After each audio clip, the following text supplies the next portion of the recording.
I guess I'm bright and early today. Hope your day is going good so far. You know, they say the story about the guy on the flight attendant on the El Al flight who gets up and walks over to someone and says, and he's walking around and says, "What do you want for breakfast?" And the guy says, "What's your choices?" And he says, "Yes or no." So I want to talk about choices today. I want to talk about Pirkei Avot. I know we started this week, we had to catch up for last week, but this Shabbos we read the second chapter. So I figured that we'll do the first Mishnah in the second chapter. The first Mishnah starts at Rebbe Omer. Rebbe says, who's Rebbe? Why do we just call him Rebbe? Rebbe was Rebbe Yehuda HaNasi.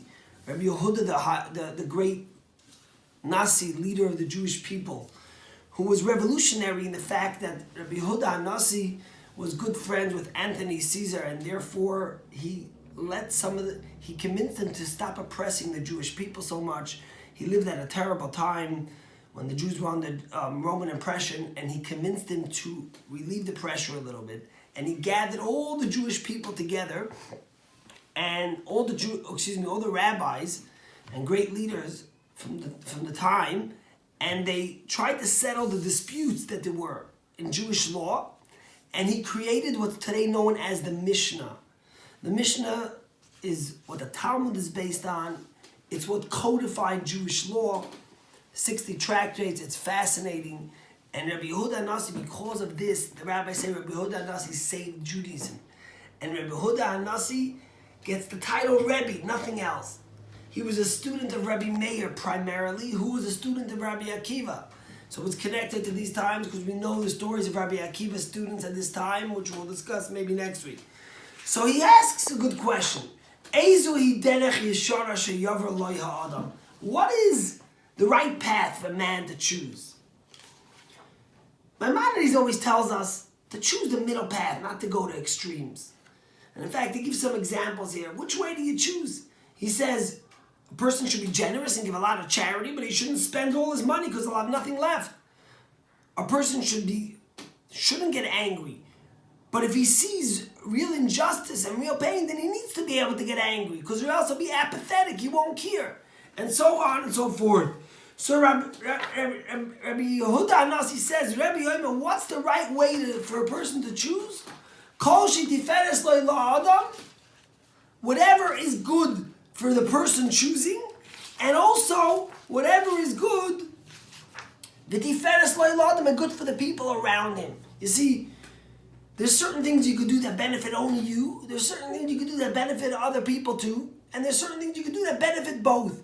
So Rabbi Yehuda HaNasi Rabbi says, choose something that doesn't only benefit your intellectual capacity, your growth, but choose something that's going to impact others. He gives an example in some of the commentaries that if you have a choice between doing a mitzvah between God and God or between God and man, which one should you choose? He says, choose the one between man and man, because then you'll make God happy and you'll make man happy. You'll impact everyone.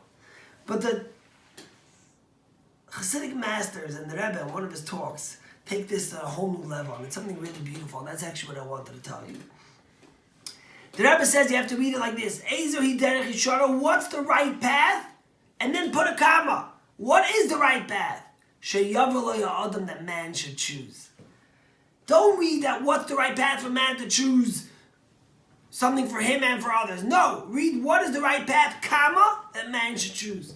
Basically, what the Rebbe is saying is like this. There's two ways and two reasons you can do a mitzvah. One is because you're coerced. Your parents told you, your rabbis told you, you're scared of punishment, you're scared God's going to take a big brick and a ton brick and drop it on your head. So you do the mitzvahs, but you're not happy, you're not enthusiastic, you don't love it, you don't cherish it. All right. But Rebbe says, you want to know what's the right way to do a mitzvah? You want to know what's the right relationship to have with God?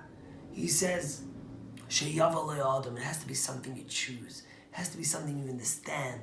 It has to be something you embrace, you celebrate, you love. Then it's different. And then he says that if you do that, then it's tiferes loy.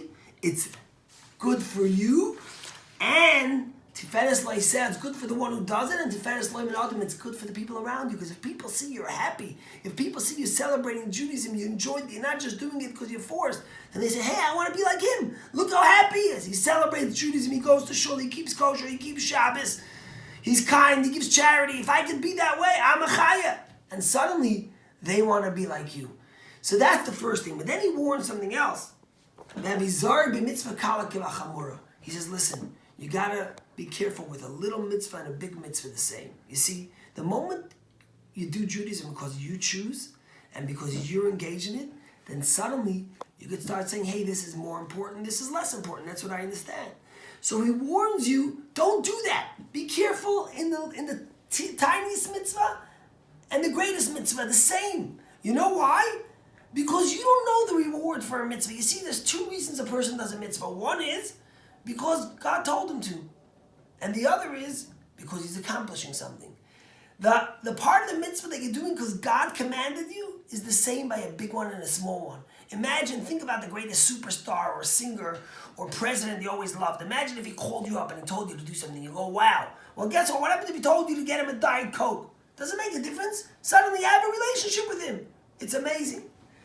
And that's the idea. He says, don't belittle a small mitzvah because every mitzvah is the same.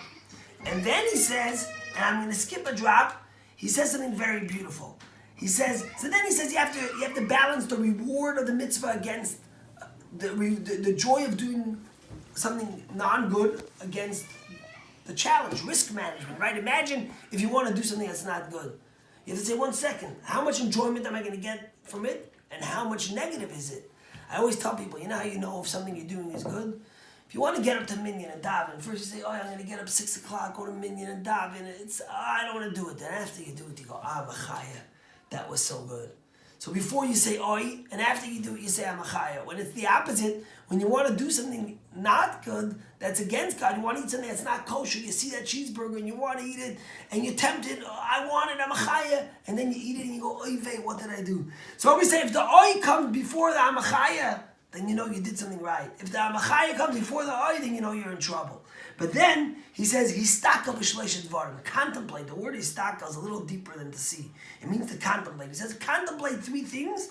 You'll never sin. Imagine, he gives you an idea of 3 things to do that will guarantee you don't sin. The first is, you should know, that's a general thing. Before he says the 3 things, you got to know what's above you. What's above you, 3 things. Ayin roya, there's an eye that sees. Oizen shemaas, there's an ear that hears. Everything you do is written in a book. You see, each one of us has a book to write. Imagine you go into a library and there's tons of history books of your grandparents, your great-grandparents, your bubbies, your zaydies. And then, in the middle, there's one empty book. And it says your name on it. And you pull it out and you see it's all blank. And you say, why is it blank? Why are the other books full and this one's blank? You know why? Because you're writing that book. The way you live your life is writing that book. He says, remember that God sees everything. Imagine if we knew that God was watching us the whole time. How would we act? That's what he says. He's giving you a tip of how to guarantee yourself that you've refrained from sin. It's a beautiful Mishnah, and I think the most beautiful part is about remembering to choose Judaism, to embrace it, to celebrate it. Have a great day, and we'll see you again tomorrow.